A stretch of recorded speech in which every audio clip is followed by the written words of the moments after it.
We ended part 4 of our DMX saga with X engaged in a furious rap battle with Jay-Z. While in DMX's mind there was no clear-cut winner, afterwards, X heard Damon Dash tell Darren that he thought that X had won. Meanwhile, Irving Lorenzo had begun going by the name Irv Gotti and was now a big-time producer. Gotti tried to use his resources to get DMX a record deal, sending his demo to TVT Records. However, TVT passed, saying that DMX sounded too much like the rap group Onyx. Next, Irv took the tape to Diddy. He also passed, saying that DMX cursed too much and that he wasn't marketable. Diddy also said that people didn't want to hear the kind of anger that DMX represented in his songs. However, in 1994, DMX will be pursued by one of the biggest and hottest labels in the business, Death Row Records. Death Row CEO Suge Knight was looking into creating an eastern branch of Death Row. He wanted to create the same thing with East Coast rappers as he'd done out west. Referred by rapper Corrupt, Suge sought DMX out. One night after Snoop had performed in Manhattan, Suge came with Snoop, Corrupt, Daz, and other Death Row artists to check DMX out. When they came and saw him, X spit some attacking lyrics that were calling out each of his guests. However, X later noted that none of them stood up to take him on and come against his rhymes. A week later, Suge flew DMX, Wah, Darren, and Gotti out to Los Angeles to talk business. Suge told X that he wanted to sign him immediately, as he thought X's aggressive style would be perfect for the in-your-face attitude that Death Row represented. However, after they left the meeting, Wah, Darren, and Gotti all told X that they thought what Suge was offering wasn't a good deal. Meanwhile, Gotti had been working with Jay-Z to complete his debut album, Reasonable Doubt. While DMX didn't hate on Gotti for doing that, he began reflecting on how he personally had struggled for so long trying to get on in the rap game, but everybody but him seemed to be succeeding. K Solo, who'd bitten DMX's style, had blown up. Now it was Jay-Z's turn. Tired of being broke. In 1995, X decided to go back to something he knew he could do and get some money out of: run them streets. Around this time, X began hanging out with Wah's nephew, Swiss Beats. Together, they began robbing people, knocking delivery men off of their bikes, or just generally wreaking havoc on whoever they happened to come across. They also weren't above engaging in gunplay if they felt a situation called for it. When they weren't running the streets, Swiss started teaching himself how to make beats in the studio. At the same time, DMX met a producer named Grease, who would later become an important figure in his career. In 1996, DMX would see yet another act get signed before him. This time it was the Lox. Consisting of rappers Jadakiss, Chic, and Styles, they joined Diddy's Bad Boy label. Feeling down, X told Gotti that after 12 years of grinding in the rap game, he didn't think his music dreams were ever going to come true. It ain't gonna happen, he continued. When Gotti tried to encourage X, telling him that he'd soon be head of A&R at Def Jam and that he'd use his position to get X signed, those words didn't mean anything to DMX. He even screamed at Gotti, "I don't want to hear that ish. I don't give a F anymore. I've been doing this for 12 years. X was tired, and it was getting hard for him to hold on and keep pushing. In the midst of his struggling to keep going, X would experience what some might call a karma-like situation. One evening, he was sitting in front of a building when he saw some young dudes start panicking and running into a building when they saw the police drive by. DMX wondered why the dudes would run away to make themselves look guilty. With that thought, he walked to go in the same building that those guys had just run into. On his way in, DMX noticed a chain on the ground.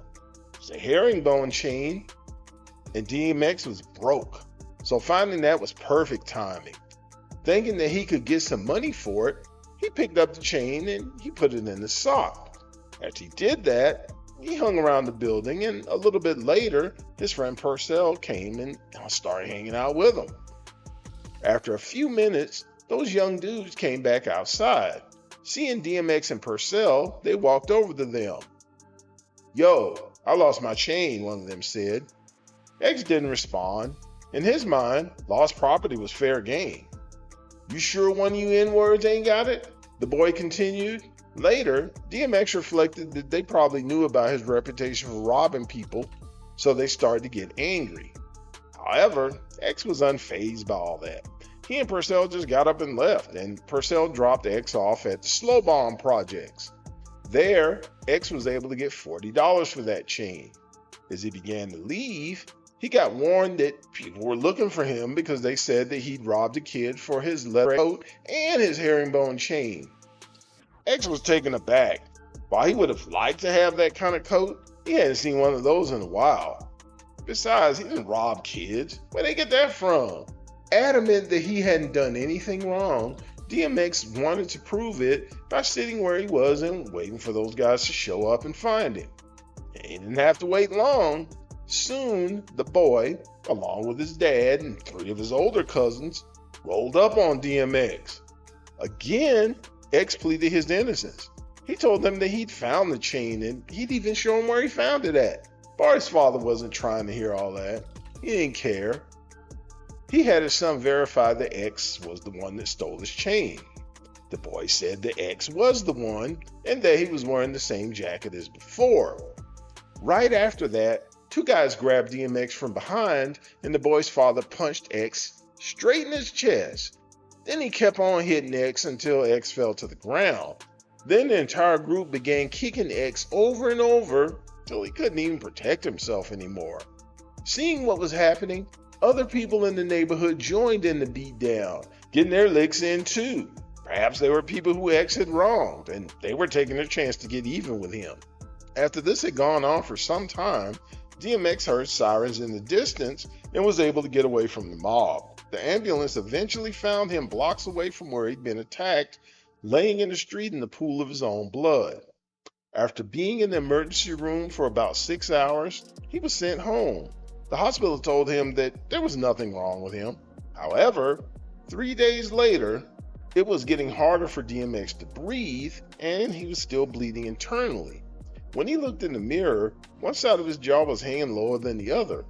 Additionally, the right side of his neck stuck out further than his face did. What was that about? To give him better treatment than what he'd received at Yonkers, X's Uncle Ray took him to the hospital at Valhalla Prison. The doctors there told him that swelling in his neck was due to a large abscess that he had in his throat that was filled with pus. On top of that, his nose and both his upper and lower jaw were severely broken. After the abscess was drained, he had to have his mouth wired shut. He was then kept in the hospital for 3 days for observation. Even though his Uncle Ray told DMX's mother what had happened to him and that he was in the hospital, X's mother never came to see him. All she said when she was told was, "Oh yeah, I heard that he had gotten jumped." His mouth stayed wired shut for 3 months. He could only talk through clenched teeth, hoping that people could understand what he was saying. The entire time the X was laid up because of his injuries, only to Shira, his Uncle Ray, and a couple of his homies came by to see and check in on him. No mom, no sisters, no other uncles or aunts, no Wah or Darren or anyone from the Rough Riders label took time out to come see him. This helped X know who really cared about him. With plenty of time to think, there was one thing that kept echoing in DMX's mind. He never had to go through anything like this when he actually did rob somebody. Instead, all of this was happening to him behind the time that he didn't rob somebody. Along those lines, he began to think of his beatdown as a day of judgment, a day he got paid back for the dirt that he'd done over the years. He looked at his predicament as though God was punishing him for his wrongdoings. Primarily because of that mindset, DMX never did try to get revenge on the people who had done this to him. Besides, he was too busy trying to rap through the tight wires that were keeping his mouth together. It was nearly impossible for him to speak loudly, much less rap, but he started trying to do that. While X was still recuperating, Gotti came by to see him.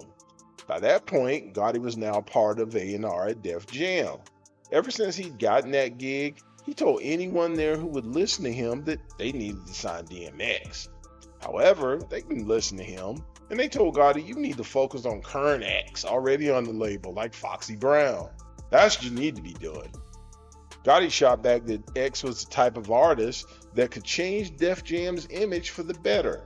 At that point, from Gotti's point of view, Def Jam was being outsold by both Death Row and Bad Boy because Def Jam's image was lame. Finally, after the label heard DMX on a mixtape, they decided they wanted to check X out. Specifically, Leor Cohen, who was then the president of Def Jam, wanted to come see him. Gotti told X to let him know when the wires were coming out of his mouth and that he'd set up a date for Leor as well as Kevin Liles to come and see him perform. X was adamant that he didn't need to wait for no wires to come out. He was ready right now. After failing to change X's mind, Gotti set up a meeting for the very next day. We're going to take a time out from our story to ask you to like, subscribe, share, comment, hit that notification bell, and repeat when it comes to our videos. Now, back to our story. Next night, Powerhouse was packed. Despite the wires in his mouth, X did his thing. After he was finished, Leor jumped up and said, "That's it, he's the man. DMX is the man." Still in the moment, X was looking around at the crowd growling, "Who won it?" He thought to himself, "What?" While X wanted to get on, he wasn't willing to compromise who he was to do it.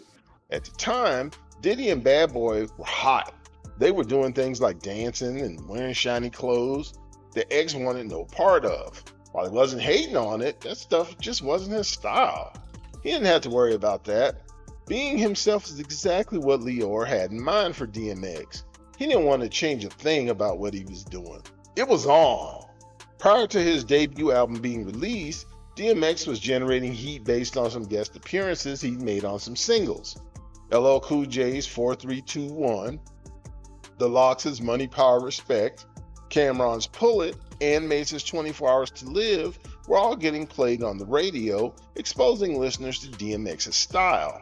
Meanwhile, X was working on what would be the biggest song of his career, Get At Me, Dawg. The song started out as a freestyle. Wanting to prove to DJ Clue why he was always the closer on any song that he was on, X wrote Get At Me, Dawg for Clue's mixtape. He was so aggressive and in a particular mindset when he recorded the track, he growled and barked on the cut. He hadn't planned to do it, just kind of came out. Whatever the case was, it was the very first time that he'd ever growled or barked on wax. When Clue's mixtape hit the streets, people were feeling it. When Def Jam heard it, they got an idea for his first single. They decided that X should turn the Get At Me, Dawg phrase into an entire song. X didn't think that was a good idea at first, because all he was doing was just talking ish. He'd already been doing that for 10 years. It hadn't gotten him nowhere. To him, he had so many other songs that they could do where he was actually saying something on the songs. Eventually, Gotti convinced him to do it.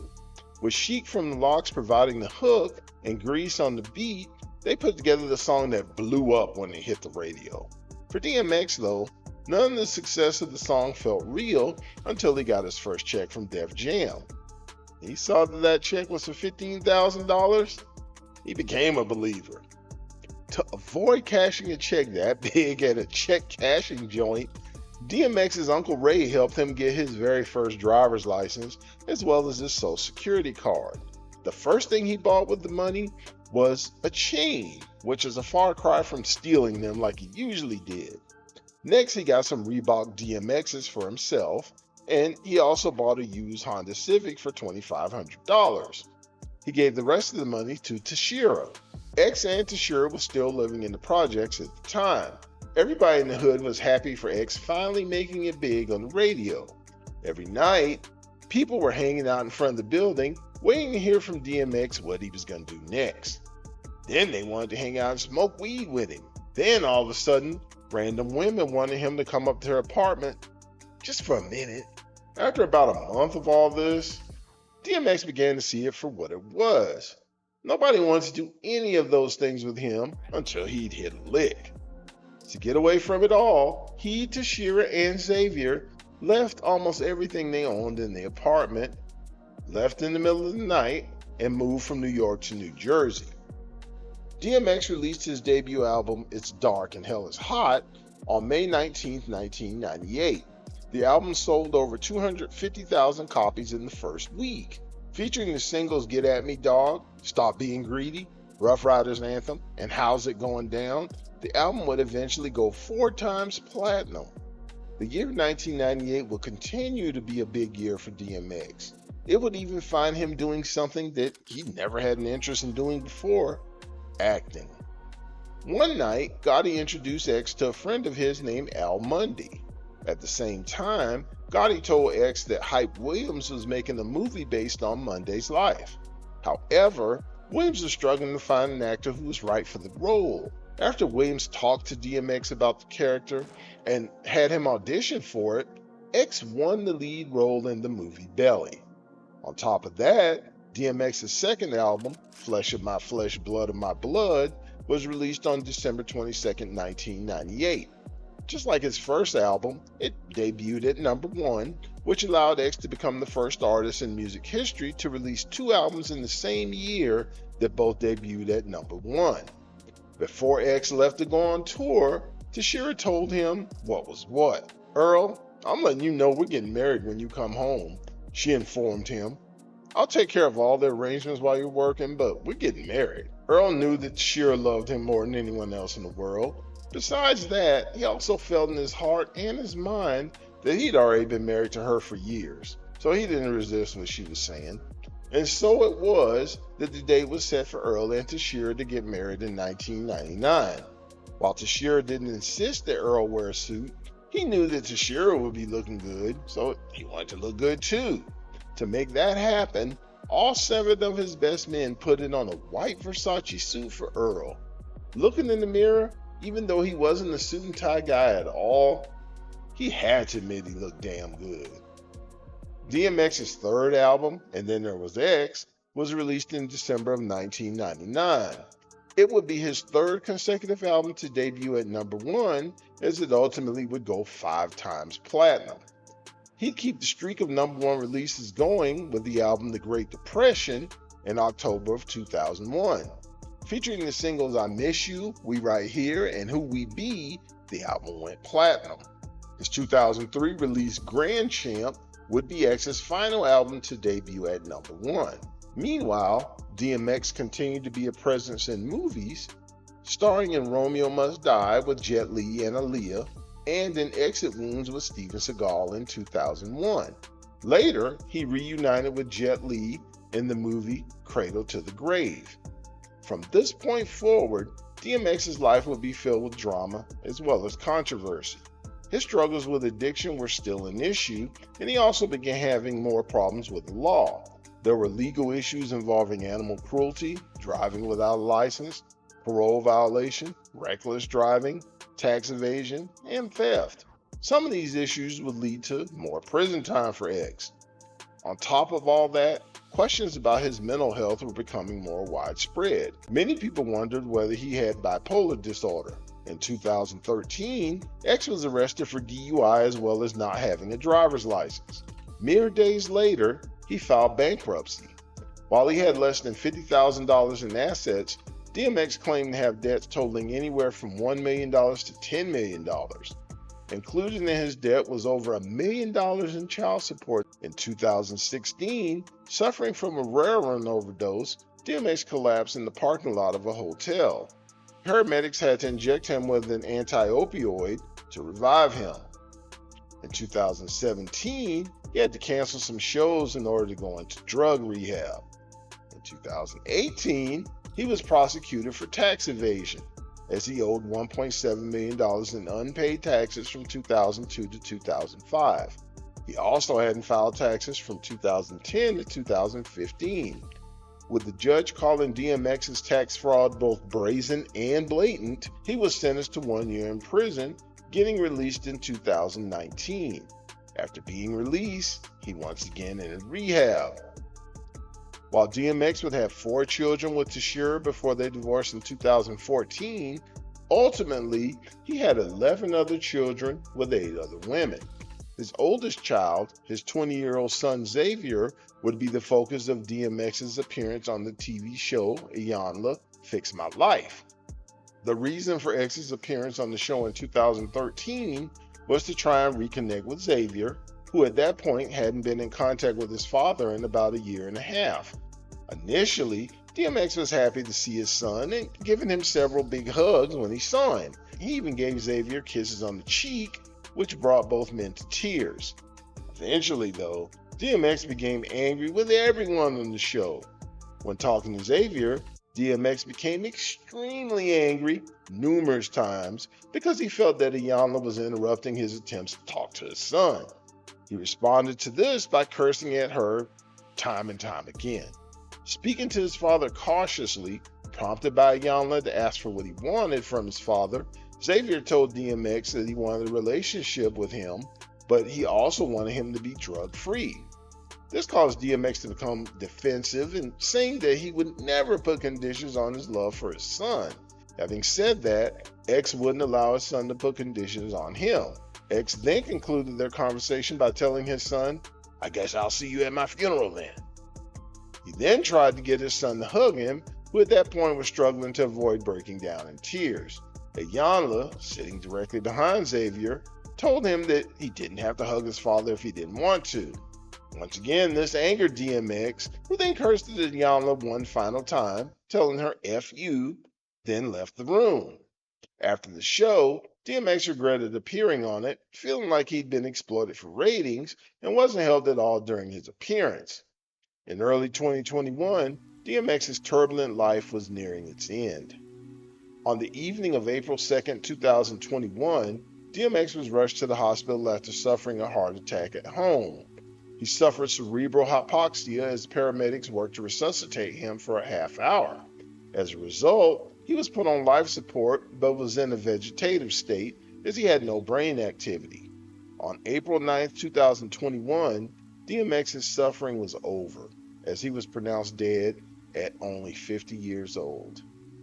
In the immediate aftermath of his passing, the biggest stars from the athletic and the entertainment world, including the likes of LeBron James, Mary J. Blige, Busta Rhymes, Ciara, Viola Davis, Missy Elliott, Wyclef Jean, Jet Li, Shaquille O'Neal, the Reverend Al Sharpton, Swizz Beatz, and Gabrielle Union all paid tribute to DMX. Ultimately, X's legacy isn't just found in his music or in his chart positions.